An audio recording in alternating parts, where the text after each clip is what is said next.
My name is Andrea, and I will be your moderator tonight. I'm with Inspira Advantage. Again, thank you so much for having us tonight, and we're incredibly grateful and so happy you could be here. Tonight's topic is everything you need to know before applying to med school. Before I go into sort of the presentation, just a quick recap, or I should say overview of what tonight will look like. So we're looking at running this webinar for about 45 minutes to an hour. The majority of that will be just a lot of content, a lot of details, essentially everything you need to know before applying to med school. So we'll be speaking about application timelines, GPA and MCAT, how to build a strong application, extracurriculars and research, interviews and financial planning. We'll have final tips. And then towards the end, we'll have time for a Q&A. That doesn't mean that you have to wait to the end to get those questions in. So if, throughout the course of the presentation, you have a question, type it into the chat, leverage it. We'll take a quick break in the middle where we might be able to go over some of these questions. So please don't hesitate to pop those in. So before we continue on, I have just a little bit of a chat. I'd love to chat with you guys about who we are at Inspira and what we offer and why we do what we do. You may have heard of us, you may have not. Either way, we're super excited to have you here, and we're absolutely honored to be part of this presentation. So who are we? We're a globally recognized admissions consulting and test prep firm with 15 years of experience. We specialize in guiding students through the complex and competitive process of applying to graduate schools in healthcare fields. With a 94% acceptance rate, we maximize an applicant's chances of getting accepted into the world's most competitive programs. We firmly believe in starting the candidacy development process as early as possible. For college freshmen, we offer pre-health advising and profile development. Together, we build a timeline and plan for the years leading up to applying and help walk students through every step of the process. We start with complete academic advising, including course selection and GPA strategy. Next, we want to help students get involved in the right experiences in order to help differentiate their profile and for them to become top applicants. This includes finding and applying to research engagements, shadowing opportunities, clinical and non-clinical volunteering, student clubs and organizations, extracurriculars, leadership roles, etc., etc. Our goal is to help students gain a strong foundation and understand what admissions are really looking for while building a portfolio that sets them apart from other applicants. While our counselors support students in building their profiles, our team of tutors work closely with them to provide personalized one-on-one tutoring. Students take an official diagnostic test before starting, so tutors can assess their strengths and weaknesses. This helps create a customized study plan structure for the days, weeks, and of course, months ahead. We tailor our approach to each student's unique needs and schedule, providing the right assessments and lessons so they can become familiar with the test content, strategies, and of course, format. Interim tests monitor and track progress, allowing us to modify study plans and build an upward trend toward the official test date. Our MCAT students see an average of a 15-point increase for 45 plus hours of tutoring. And we do offer a score guarantee of 515 on our 60-hour programs. Once we've helped shape an outstanding candidate, we continue to work with them to create the perfect application. Our all-inclusive application programs provide students with unlimited support for their entire application. Our program starts with detailed profile analysis, diving deep into the student's stats and experiences. This foundation helps to create a unique story and application narrative, and also helps guide the creation of a well-balanced list of reach, target, and safety schools. Our admissions counselors, who are also writing experts, will brainstorm, outline, and edit until the personal statements and supplemental essays are perfect. These essays showcase the best aspects of our students, connecting their life journeys with themes of each school they apply to. Whether it's a main application or a scholarship essay, we offer unlimited edits. Once the applications are submitted, we support students with interview prep, scholarship applications, communicating with admissions, and of course, waitlist strategy support. We really are with students until the end of the application cycle, once they hear back from every school they've applied to and receive their acceptances. Overall, our goal is to build the most competitive candidate in application. We utilize every tool in our skill set to ensure the products we create stand out from the rest of the pack. And I know you're not here to have me jumble on for the rest of the evening. So I will pass it off to Katie here to introduce herself. Hi, everyone. Thanks for coming tonight. Let me talk at you for a little bit. I'm open for all questions as they come up. Feel free to put them in the chat. I am originally from California. I went to undergrad in California and San Diego, and then medical school in Richmond, Virginia, Virginia Commonwealth University, and I'm currently a plastic surgery resident at University of Wisconsin-Madison. So I heard that's where you guys are all from, so I'm super happy to be joining you from Madison and telling you all about our program here at Inspira and kind of and how we function to help students through the process. All right, so we can jump right into it. I'm going to be doing a lot of talking, but hopefully I'll be able to kind of summarize things as we go throughout. Like I said, ask any questions as they come up. So kind of just to start off with a broad overview of understanding the timeline and what you should be doing when. Really getting ready for medical school is more than just like, the application year you're hoping to apply. It really starts ideally much sooner than that. And, it's not always possible. Sometimes you figure out what you want to do a little bit later, but you guys are all here as pre-med. So I think you're already in a strong starting position. Really 1 to 2 years or even further before applying, you should start thinking about your research, volunteering, clinical opportunities. But then as things approach, you should, like the year before, say, you're thinking about applying, you should start thinking about preparing for the MCAT, which of course is the important test to kind of give us scores for applying. And then the clinical and research experience and building relationships, that really should be happening ideally throughout your undergrad process. The more longitudinal you can show your interest in this field, really the better for your application. So those things start much sooner, and we'll dive more into detail later on in this presentation about how to do that. June of your application year, you'll be submitting your primary application through AMCAS or ACOMAS or any of those sites, whether you're applying to MD or DO. But you'll be submitting your primary application, which has all of your school, we'll talk more about this as well, but has all of your school information, your work experience, volunteer experiences, and scores and whatnot.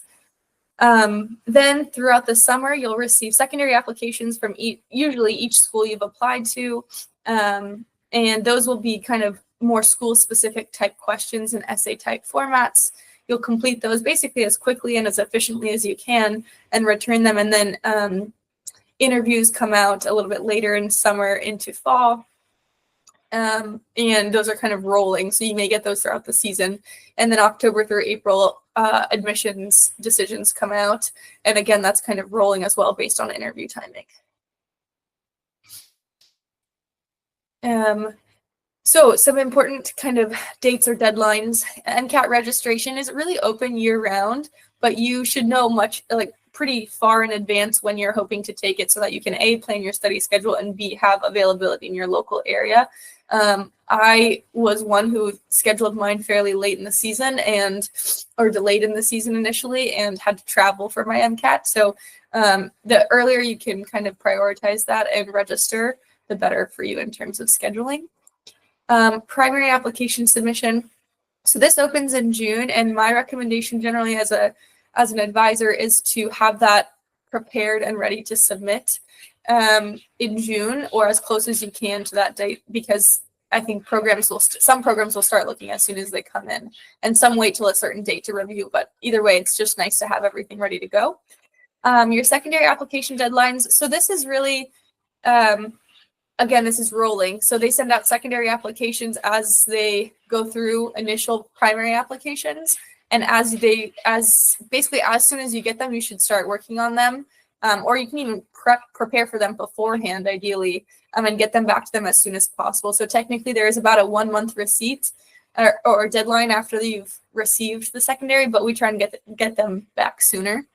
In regards to interview season, we already talked about this is about August to March, depending on how quickly you received and got your secondary back to the school. And then decision notifications are rolling, so these dates vary, as mentioned before. So in talking about how best to optimize your application for med school, there's only so many things you can put on your application. And so they're going to look, admissions will look at your numbers as well as your experiences. And so one of the main numbers, obviously, is a GPA. And so, as I'm sure you all know, it's important to have a strong GPA. Well, what does that mean? Ideally 3.5 or higher. Most schools have you can look up their median or mean GPA for accepted applicants, and it's often higher than 3.5, although 3.5 does occur occasionally, depending on the school. It really reflects that you are able to keep up with a challenging workload in the pre-medical courses, and that predicts how you'll do in medical school. Just theoretically, I suppose there's no literature on that, but really like the best indicator of your future performance in medical school is your past performance in pre-med courses. So a strong GPA demonstrates that you are adequately prepared to take on that course load. So how do we do that? Well, it's important to organize your courses in undergrad. So that doesn't mean just take everything you need to take. It means balancing your courses. So there will be some courses that are less burdensome than others, and certainly some, especially some pre-medical science courses that are more burdensome and require many more hours of studying and effort. And so you want to try and balance your hard courses with your easy each semester so that you have appropriate time to dedicate to however it needs to be allocated. I was a tutor for many years in undergraduate and medical school, and so I think seeking out resources like tutoring centers or study groups or whatever works for you in particular, your study style, is always helpful, especially folks that have just gone through those courses and did well. They can teach you kind of how to do the same. And then actually, I think professor office hours are more than just helpful for your course. So we'll talk about this more in a little bit, but you need letters of recommendation from science professors for applications. And one way to have a letter of recommendation that stands out is to actually have some kind of meaningful longitudinal relationship with one of your professors, one or multiple of your professors. And really that's, you don't want your letter of recommendation to say, she came to class and did well. You want it to say something about you personally, ideally. So, that really requires that you form some kind of relationship with them. And I think one way to do that is to go to some professor office hours, really talk to them about content, especially if you're interested in it, say it's some subject you really enjoy. So I think that's a good option here too. And then obviously regular study habits, sometimes they're hard to figure out, but you really need to focus on what works well for you, because it's not going to be the same as what works well for everyone. And then keeping track of your GPA and maintaining, understanding where it's going and how it's going is important so that you can make adjustments as needed. In regards to MCAT prep, I think there is a cutoff for how long is too long to prepare. So I wouldn't recommend preparing longer than 8 or 10. Sometimes folks will do up to 12 months before your test. I think your brain can only retain so much. So I usually limit it to like 8 or 10 months at the most, because by the time you get to the test taking, you're not going to remember necessarily everything you learned 12 months ago. So just, certainly you can start reviewing things ahead of time, doing some light practice, getting in the swing of like how these questions work. There are a number of resources and question banks that you can either purchase or find online. And then 3 to 6 months before is really going to be kind of like your dedicated period of studying and taking practice tests, seeing where you're at and getting an idea of what needs to be adjusted or improved before you take the test. And then 1 to 3 months will be more like crunch time, where you are reviewing your really weak areas, high yield content, things are absolutely going to be on the test that you should absolutely have on like locked down. And then you simulate test conditions and again, taking practice exams and seeing where you're at. This is a good site for evaluation and making sure that you're actually prepared to take the test and you're not going to waste your own time and money taking it too early before you're ready. And one thing I would recommend here is a mistake that I made earlier in the process as a student was thinking that you can still say like work 3 jobs and take a full course load and think that your MCAT prep in the evenings is going to be sufficient. This is really something you want to prioritize. Doing well on this test, unfortunately, whether it's fair or unfair, will dictate how well you do in the application cycle to some degree. It's not the whole part of it, but it's very important. And I didn't prioritize it initially very well. So I was still working 60 hours a week and doing courses. So I would recommend that you actually take some time off, at least to some degree, so that you can focus on studying for this. Next, I already kind of touched on this. There are a number of study resources, practice tests, practice questions that are not necessarily practice tests, that you can you can utilize to improve your learning for this test. Certainly, an organized study plan is almost crucial. You have to kind of know what subjects you need to cover and how much to cover and how often, and know your weak areas and things like that to improve. So certainly recommend using any or all of the resources available to you, as well as taking practice exams, because it really does improve your stamina for the real thing. It takes a lot of mental effort to be paying attention for that long.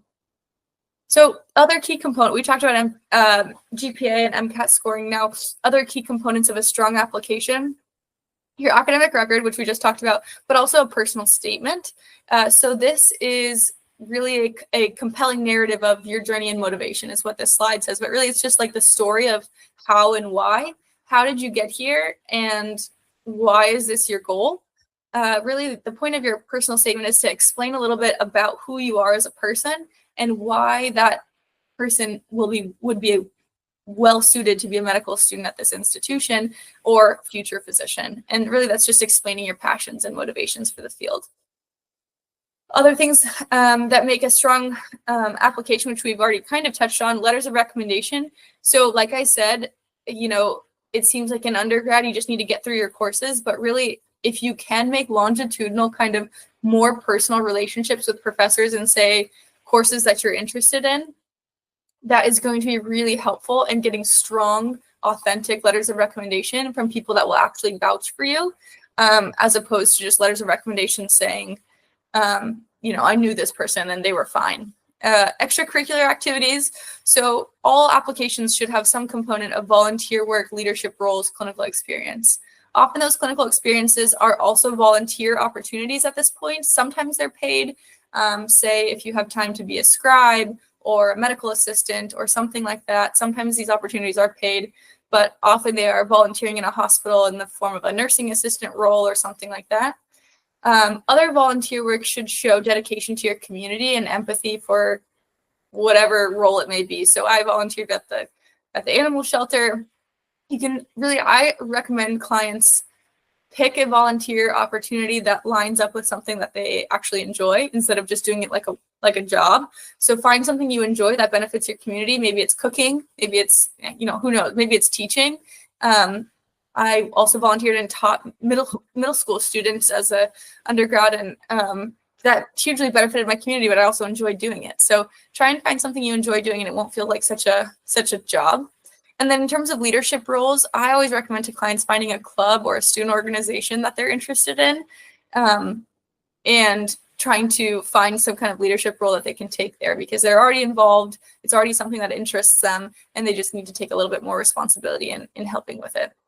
And those are great examples for great opportunities for leadership. And then in terms of research experience, this is always helpful. Some questions that I get often are, does it have to be in a certain field? If I'm interested in cardiac surgery, does all my research have to be in cardiac surgery, even as a pre-med? The answer is no. Research experience really just demonstrates that you are able to pursue and understand the general techniques for how to do research and how to do it properly and how to do data analysis and interpret it and things like that. Just how to understand the process of research, as well as how to overcome and troubleshoot obstacles, because those come up constantly when pursuing research opportunities. So it does not have to be in any particular field. Again, I recommend finding something that you're actually interested in, not just the first thing that makes itself available to you, and pursuing research with whomever it may be at your undergrad. I would say ideally we get some kind of, a perfect situation is I'm working with a client who has research experience and got some kind of publication or presentation from it. That's, I think, really impressive and should be sought after. It doesn't always happen, but still we want to demonstrate some kind of interest and ability for research. Let's see, come on. Okay, great. So how to showcase your strengths and experiences on your application. You want to be authentic. This kind of is going to come through your activities, but also your personal statement. You're going to highlight your achievements in a humble way. So focus on things you've accomplished, leadership opportunities, and personal growth. But obviously keeping it humble and acknowledging the help that you've had along the way. And then demonstrating fit. So on any application, it's important to demonstrate why you would be a good fit at that specific institution. You really want to show that you are interested in their specific institution, not just like any school that will take you, which may be the case sometimes, but you just want to show that you're interested. And so how do your goals and values align with the school's mission statements? I think we have a little break here for any questions you might have. There is this discount you're welcome to scan if interested. I'll give you about a minute to maybe get a drink or take a break and scan, relax. Absolutely, and I'd love to pop in and say if you have any questions, again, make sure you're leveraging the chat. Someone asked about slides. You will be receiving a recording, obviously sharing the screen, so you'll receive the slides in that context. Okie doke. Awesome. I think we can Okay. get them. Perfect. Okay.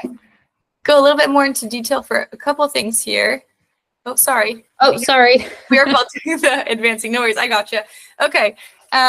Next, kind of moving on to the personal statement. This is my favorite thing to help clients with personally. Like, I really enjoy the opportunity to like help craft your narrative. So really the purpose of a personal statement is to convey yourself and your interests and your goals and your future aspirations to schools. Really, it's to give them a glimpse of who you are individually. Many of these applications, when it comes across our desk, look very similar.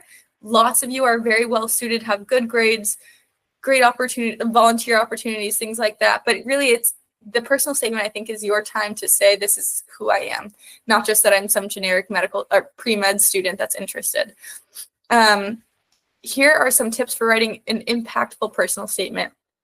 I really recommend that you start early. This is not something, in my opinion, that can be written in a week or truly even a month. I think this needs a lot of time to stew and brew and mingle in your brain. This needs a lot of edits and reworks, and there are some times where you've got what you think is a near complete personal statement that needs to be either completely overhauled or at least like majorly edited. So this is going to take some time. Give yourself plenty of time to work on this and edit and draft. I always recommend being specific, especially when it comes to your own experiences. If you are describing an experience that you had, it's better to give more detail. And this kind of goes to the show, don't tell as well. Give more detail, like kind of put me as the reader, put me in that position so I can kind of understand where you're coming from and see exactly what you're describing. And then stay focused on your narrative. So this is not, in my opinion, a place to just list your academic and clinical accolades. I can read that on your application. I can read that on your CV. Certainly some of those things may come up, but this is not the place for it. So stay focused on your narrative and your journey and how it's brought you to medicine. So mistakes to avoid, cliches and generic statements. Saying that you want to help people, while probably true for almost everyone here, is really not specific enough. There are lots of fields that help people: nursing, dental, optometry. There's tons of fields that help people. So you need to figure out for yourself and also try to convey in your personal statement what is different about medicine for you and why medicine specifically. I also avoid, in terms of cliches, no quotes for the first sentence. In fact, I rarely use quotes in these unless it's like a specific quote from a mentor or something like that. So generally try to stay away from that. Certainly no definitions. Webster's dictionary defines grit as, none of that. Those would be cliches as well, I think. So really just try to be genuine and authentic to yourself.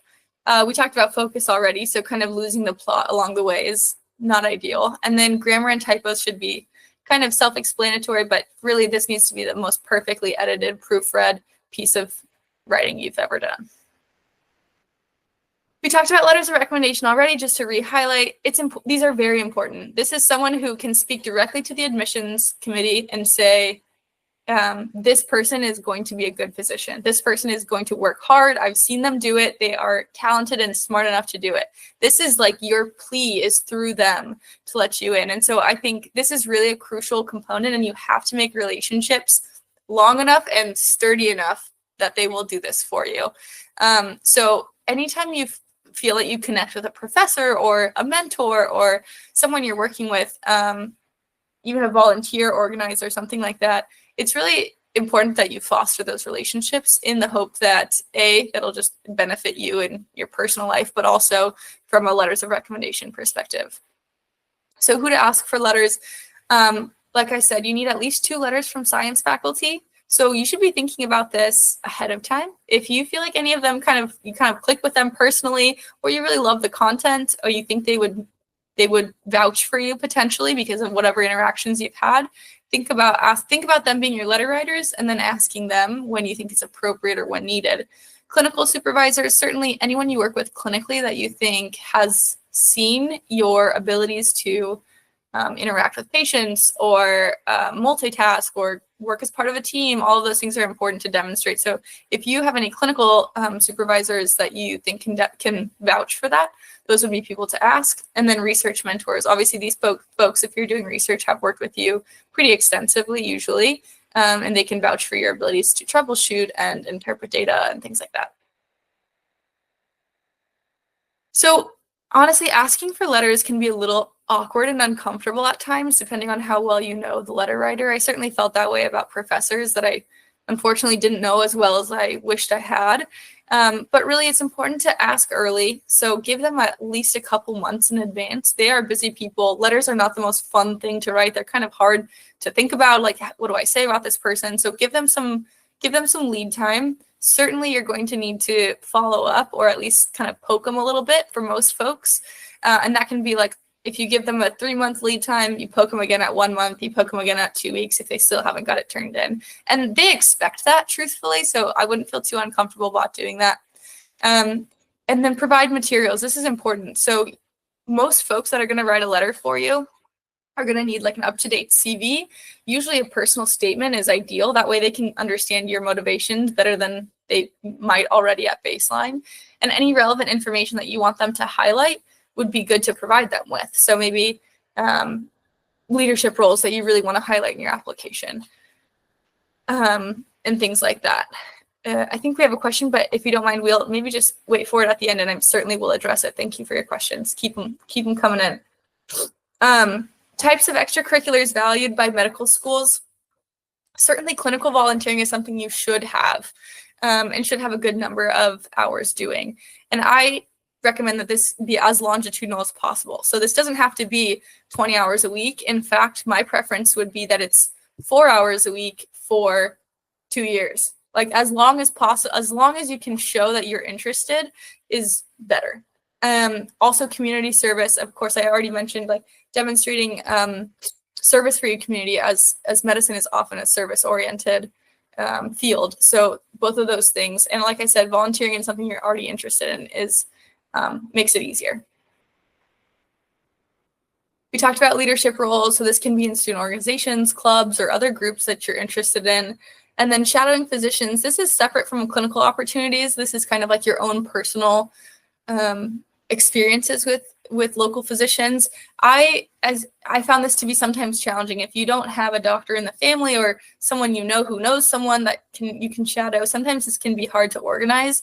But truthfully, especially in academic hospitals, it's totally appropriate to basically cold email someone in a field that you are maybe interested in and say, hey, I'm so-and-so, I'm really interested in this. I'm just hoping to get some more opportunities to work in a clinical setting or see what you do. I'm interested in what you do. Would it be possible for me to shadow at all? And maybe they don't ever respond, but if you send a couple of those out, almost certainly someone would be willing to have you for a day in clinic or a day on rounds or something like that. So highly recommend just reaching out, even if you're even vaguely interested in seeing what each kind of field is about in medicine, getting some experience. How to balance activities with academic responsibilities. This can be really challenging, especially for folks that are needing to work during school as well. But prioritize things that you know you need for your application. So you need clinical experiences in some way. You need volunteer and research experiences in some way. Like I said, this does not have to be a high hour burden. Your volunteering could be once a month, things like that. But just like try to show that you have a little bit of each component so you have a well-rounded application. And so just prioritizing and managing your time is really important in balancing this. And then reflect and adjust. So if you feel like maybe I'm really burnt out on one part of this, feel free and cut back. That is totally appropriate and will actually make the whole process more sustainable. So how to gain and document clinical experience. Like I said, for all of these experiences, start early if you can, if you're even remotely interested, and be proactive. So that just means keeping a running kind of tally of your experiences. I have personally, still to this day, as a resident, have a Google Doc that every time I publish a paper or every time I have some kind of award, something like that, I just go and I update the Google Doc immediately so that I have this kind of running tally of my opportunities. And you should consider doing something like that so that you can just not lose track of all of these hours you're putting in volunteering or getting clinical time. In terms of research opportunities, this can also, depending on your university, probably at UW, it's not too hard to find research, but we have, I know in the hospital we have tons. This is an important component of your application. It really shows your ability to engage in the inquiry and curiosity, critical thinking and problem solving, overcoming obstacles. If you have research opportunities, you will be asked about it on your interviews. It's a time for you to demonstrate your understanding of components of the field and your own study. You should seek opportunities at your university. Usually your local institutions should have, probably University of Wisconsin has ample research opportunities depending on what you're interested in. But again, cold emailing folks is not a horrible idea if you don't have other connections. You can also try asking professors in courses that you're interested in if they know of anyone who's doing any research. Usually it's not impossible to find some, but it does require a bit of networking or reaching out. This will be someone who would once you get research, this will be someone who would generally write you a letter of recommendation, given that you guys work together well and are able to accomplish some things. So we touched on already, and I'll just briefly review the application process in general. So there's a primary application, which has all of these components in it, as you see here: coursework, grades, GPA, things like that. All of your activities are summarized there, and then transcripts, official transcripts through your school. Then once you've submitted your primary applications, most schools, kind of regardless of your stats, will send a secondary application. These are essays that are school specific, and your essays should be tailored to that school in order to have the best success. And it demonstrates interest and able to, again, kind of highlight yourself, advertise yourself a little bit so that they can kind of understand you as a person better, as opposed to just being a generic medical applicant. And then preparing for interviews. So with the hopes that you do well on your applications, you will receive interviews. And this is one of my other favorite parts of working with clients, is really just like getting them finely tuned for all of the possible interview situations. So there are multiple types.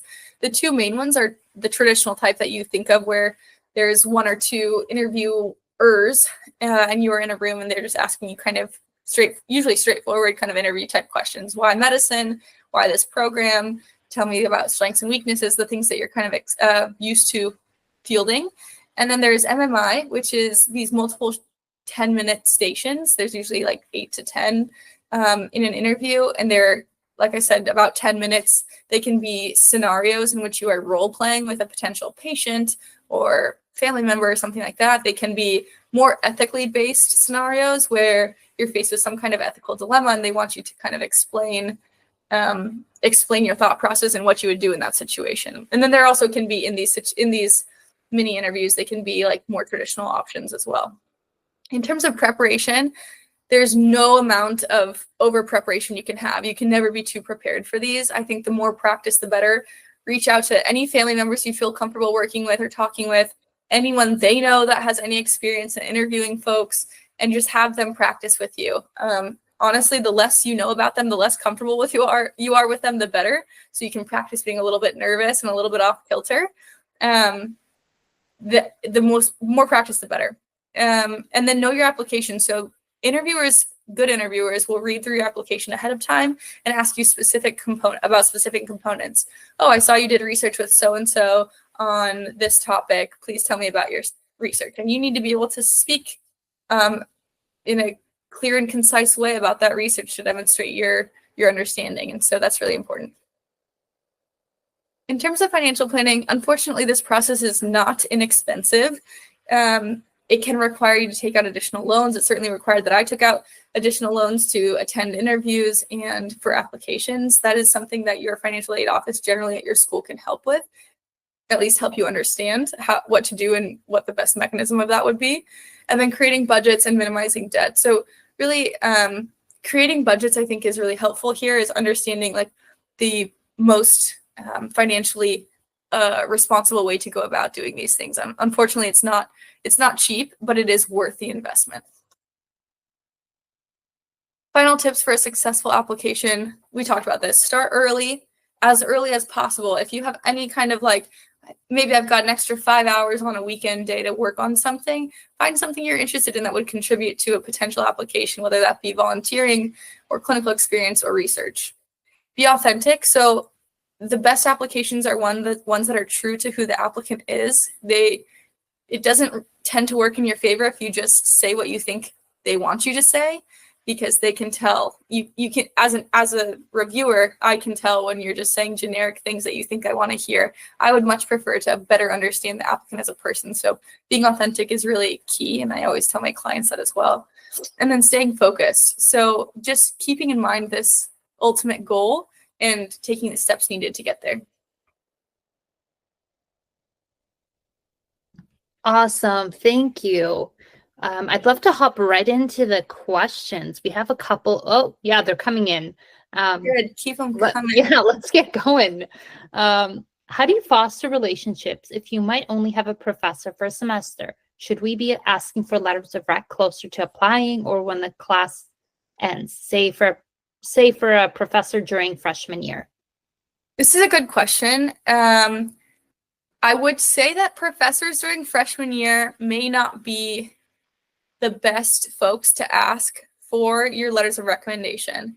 Really, you should focus on relationships that are in classes that are more relevant. So usually the classes you're taking freshman year are not necessarily your higher level major specific classes or pre-med specific classes. So if they are, great, but usually you're not getting into those classes until like later in your second or even third year. And so I would opt for science professors that are in your major specific and kind of higher level courses that can demonstrate kind of your knowledge of those things. But your question is a good one, how to foster relationships if you only have them for a semester, which most places is most of the time the situation. And even though you're only in their class for a semester does not necessarily mean that is the extent of your relationship. So for example, I had a biochemistry course that I loved. I only had that teacher for a semester, but I came back and asked her questions occasionally, popped in on her office hours just to see how she was doing and kind of small talk. And that usually turns into a more longitudinal relationships. Like maybe you can talk about research opportunities and things like that. So then you can have a professor that knows you on a multi-dimensional relationship, basically. And so it's kind of hard because you feel like, man, I'm just a student and they're up here as a professor, but honestly, they're also just people, and you can foster any kind of relationship you want with them in terms of like a working professional, relationship. So even though your interaction may only be for one semester, that doesn't necessarily have to be the end of your interaction. And if you are interested in the course, it would be ideal if you could interact and kind of start fostering this relationship early in the semester. So start going to their office hours early and talk about things that you're interested in the course. So sometimes for me, that was like a physiology course. I was like, man, when you talked about this today, I really found this confusing, or I really thought this was really astounding. How does that work? And so just talking to them about the things you're interested in will usually turn into a more strong relationship than just a student in their class. I hope that answers that question. Please let us know if you need us to elaborate further. This is your time, right? So next question is from Max. Max asks, I'm aware that it's advised to shadow a single physician over extended time period, but what are your thoughts on shadowing multiple physicians for a shorter period of time? I think both are okay, reasonable options. I think it is good to the shadowing over a single physician over an extended period of time is not necessarily that it shows anything more about you, but really that it allows you to create a relationship with that person so they can write you a letter. And you just have that relationship as, for your personal reasons, but really just like someone who knows you well enough from a clinical perspective over a longitudinal period of time to track your progress and show your growth and advocate for you from that perspective. So that's why shadowing one physician over a period of time is really beneficial. I would recommend that if you can swing it, you have someone that knows you longitudinally, and then you can bop around and shadow other physicians for shorter periods of time just for out of interest. I honestly think it shows good scientific curiosity. You're obviously interested in the field. You just are trying to, decide which area of medicine you're interested in. So I don't think it's a downside to do that. But like I said, if you're shadowing multiple physicians for shorter periods of time, those will not be good letters of recommendation writers for you, just because they won't know you well enough to do that. And it would be kind of an awkward ask if you've only worked with someone for a week to say, can you recommend me to this medical school? That may not feel as comfortable doing so. So that's the benefit of shadowing for a longer period of time with the same person. But it's certainly not bad to add in some shorter periods of time here and there with other people if you're interested in other areas. You're definitely on a roll because the questions keep coming in. Good. Max says, thank you. Okay, so the next question is, I've heard that it's recommended to have both paid and volunteer clinical hours. Is this true, or is just one or the other sufficient? Good question. I do think this is recommended. I know that it's sometimes a tall order because you're already balancing so many things. I have to do amazing in school. I have to do so good on my MCAT. I have to do, community volunteer. I have to do research, all these things I'm trying to balance. And that's where the time management comes in. And I don't think you have to do all of these things at the same time, but it is recommended to have both some volunteer and some paid clinical opportunities. My best recommendations for paid clinical hours would be like a part-time role as a medical assistant, which you don't have to have any particularly special training for, or any training that you can't get as a pre-med, or as a scribe. There are remote scribe jobs that you can do as well if you can't get to the hospital. Those EMT is another option. Those are the most common, I would say, opportunities for paid clinical hours. And then volunteer hours, I think, are better to do. Obviously, like I said, longitudinal is better, but certainly you could volunteer at a hospital prior to getting, say, a paid opportunity. And that would show interest early on, and that you have hopefully sufficient hours to meet some minimum cutoff. Although there's no like set number I can tell you, like this is the right amount to have. But you want it to show that you are not just volunteering, for a couple days once a year. You have this like ongoing interest in the field and dedication to the field. And that's what we want to show with the volunteer clinical hours as well. So I would recommend both. If that's not always possible, and not everyone's application is going to have a perfect amount of everything I've mentioned here. So it's really just trying to do your best to optimize your application. So if you only get one, then we can work with that. But if it's possible to do a bit of both, I think that would be ideal. Great questions, everyone. So the next question is starting clinical experience and volunteering the spring of freshman year too late? Will that look bad on applications? My answer is absolutely not too late. Many people do not find medicine as a field until later in their college courses. I did not start volunteering things until I was like probably in my third year. So starting later in your freshman year, you are still so far ahead of the curve. You're going to do just fine. Even if even if you took some time to start in your second year, that's totally fine. I'm always saying the sooner the better, but that's just to say like, if you can swing it. Some folks it's not an option for, or parts of it are not an option, that's okay. The earlier the better, but certainly spring of freshman year is not too late. I wouldn't spend any time having anxiety or worrying about that. Just do what you can. And sometimes like opportunities, you apply for a few and they don't kind of come through until a year later, and that's okay. Just kind of do what you can to touch on all these parts that we talked about for your application. Next question. For shadowing providers, is shadowing NPs and PAs valuable, or do med schools just want MD shadowing? So this particular person actually lives in a rural community where they have a lot more NPs and PAs and fewer MDs. This is a really good question, Riley. There are kind of two answers to this. Personally, shadowing NPs and PAs certainly can be valuable. You can learn a lot from our colleagues, our APP providers, from just like a learning knowledge perspective.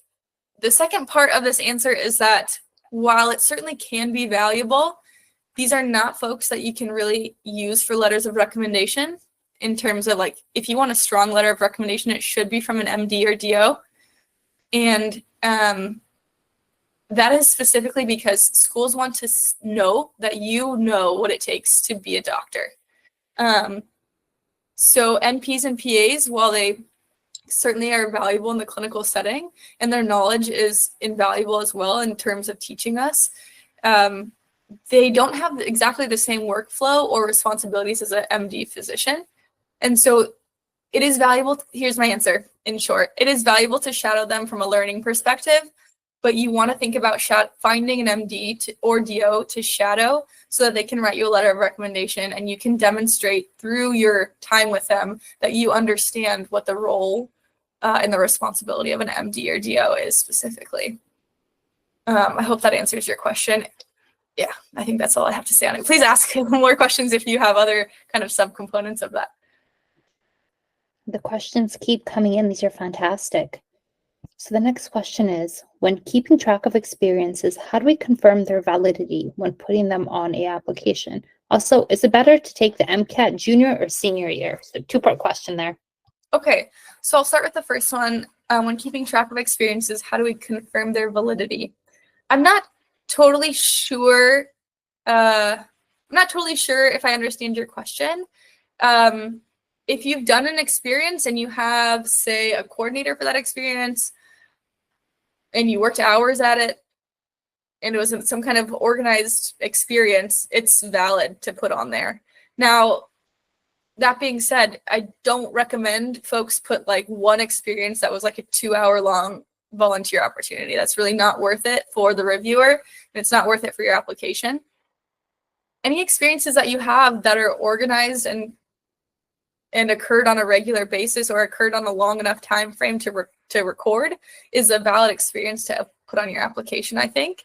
Of course, it's a little like case-by-case basis depending on how many hours you have and what the experience was, but generally, as long as it's not just like a one-off event, it's generally appropriate and valid to put on your application.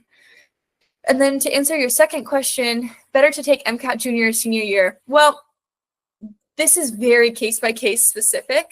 It has to do with, there's a lot of variables that go into planning your MCAT timing, in my opinion. One of them being caseload, life burdens at the time, I suppose, like how much you're working, how much you need to be working, how much you can take off of work to study. There is an expiration date on your MCAT, but it's not the difference of 1 or 2 years. So either way is okay, as long as you have enough time to adequately study appropriately for this test. This is no joke, and a lot of schools use this number, unfortunately, as like a very important component of your application. So this is something that needs adequate time to be dedicated to it to really do well. If that happens to be in junior year, that's totally appropriate and fine to take. And it could give you a better idea of where you should be applying and how strong your application will be for the next season. But it's fine to do as long as you have your score ahead of time and you are, able to take that time to study, then I think you can take it either year. Oh, do we need a signature from the coordinator or contact? You do not need any signatures. So a little bit of it is honor system, with the understanding that occasionally, I would say just hypothetically, I've never heard of this really happening, but schools could call and you need to provide a contact information and either an email or a phone number for your volunteer opportunities. And there is a theoretical risk that if you make things up or exaggerate about your time spent, that they could be contacting your volunteer opportunity coordinator and kind of confirm those hours. I've never heard of a school actually doing that, but of course I would not ever recommend exaggerating or lying on the application. So there's no way to there's no signatures, I guess is my answer. But but certainly there is some contact information you need to provide. Awesome. Next question. Is there somewhere on the applications where you add shadowing hours, or is shadowing more so for letters of rec? Yeah, there is a place on your application to put shadowing hours and for letters. So certainly for letters of rec, I would say the most important part is like just establishing that relationship, because a letter of rec really can make the difference in whether you get an interview or not. But there's also a place to put shadowing hours in your application. Awesome. Great questions, you guys. So I don't actually see any more questions in the chat. So I think I'll give everyone a minute or two to just kind of let everything digest and see if we get any more questions in. In the meantime, is there anything you wanted to elaborate on that we maybe didn't touch base on, or I'll open the floor to you. Yeah, thank you. I think I looked, I tried to prepare for the presentation, so I think I've got all my like key points and pearls in. I'll just say it's awesome that you guys are from UW. I am also at UW at the hospital, like 100 hours a week right now in residency. So if you guys are ever interested, feel free and reach out, and I can connect you with any of my colleagues, and we can get you kind of set up with someone to come shadow or watch or something like that. We have students we have pre-med and medical students in the operating room all the time. So plenty of opportunities. I'm always happy to help. Thank you so much for that. I'm sure there's no doubt in my mind that someone will definitely take you up on that. That's an incredible offer. We have one more question, which is awesome. With clinical experience, are volunteer positions favored over paid positions? It's a good question. In my mind, especially as an application reviewer, I don't necessarily value one over the other. I think they're both helpful on your application. I don't think one is more strong than the other. In fact, I tend to think that paid positions are a little bit more strong if I'm reviewing an application, just because there are more kind of added responsibilities associated with a paid position, because volunteer positions is easier to call out. You're just a volunteer. It's not as I don't know, you don't have as much responsibility, I feel like, which may not always be true, I guess, depending on the volunteer opportunity. But generally, when I look at a paid position, I think this is someone who's accomplishing all of these responsibilities on a daily basis, and someone is evaluating their work and thinking that they're doing a good job. So I think they're somewhat equal. If I had to lean one way, it would be a paid position, but I know they're a little bit hard to come by too. I've got another question. How many hours of shadowing, volunteering, and research should we aim for? This is a tough question. I have clients ask me this all the time. There is in my mind, no strict cutoff. Every application will be different in terms of strengths and weaknesses. So it's like impossible for me to say you should have 100 hours of shadowing, 100 hours of volunteering, and 3 publications. It's just not realistic to say. I think you should do things that are interesting to you as often as you think you can do them without being totally burnt out. You also have to make time for yourself, eat well, exercise, do the things you need to do to be happy and healthy. And in the off time, when you have some spare hours, try and shoot for some of these things. Ideally, you have a couple hundred hours of each of these things, and research, you have some publications. That being said, everyone is going to have more of one thing. There's just going to be differences in every application. Some folks have very minimal research, but a ton of clinical opportunities or experiences that they can demonstrate. Some people have vice versa. So just shoot for things that are interesting to you that kind of meet some of these criteria, and you'll be set. So I think we have time for one last question, and it's in the chat. They're asking what your specialty is. Yeah, I love talking about this, so I'll talk to you guys about it, but I'll try and keep it short. I am in plastic and reconstructive surgery. We work on craniofacial, hand, aesthetic, microsurgery, things like that. So anytime surgeons have a wound they can't close or a problem they can't solve, they usually call us to try and help move some tissue around and solve the issue. So I'm happy to talk more about that outside of this, but yeah, I'm in plastic and reconstructive surgery here in my 4th year. Awesome. Thank you so much. You're per usual, you did fantastic. We appreciate your time. We appreciate just the effort you put into this, and of course, all the knowledge. And Thank you to our wonderful audience, and thank you for giving us this platform. Hopefully you found some value in this webinar. Any questions, comments, concerns, please don't hesitate to reach out to us. This is what we do. This is what our team loves doing, and we're here to support you in any way we can. And I hope everyone has a wonderful evening.